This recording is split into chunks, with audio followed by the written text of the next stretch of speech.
যে সংবাদ পেয়ে এখানে আসছি বাঙাটিলা নামক এলাকায়। এখানে একটা ঘরে দুজন মহিলার ডেড বডি পাওয়া গেছে।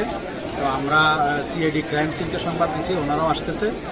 ওনারা আসলে পরে আলামত সংগ্রহ করে আমরা লাশ ময়নাতদন্তের ব্যবস্থা করবো এবং সাপেক্ষে অপরাধী যারা যারা এই ঘটনার সাথে জড়িত প্রত্যেককে আমরা শনাক্ত করে ওদেরকে আইনের আওতায় নিয়ে যাচ্ছি।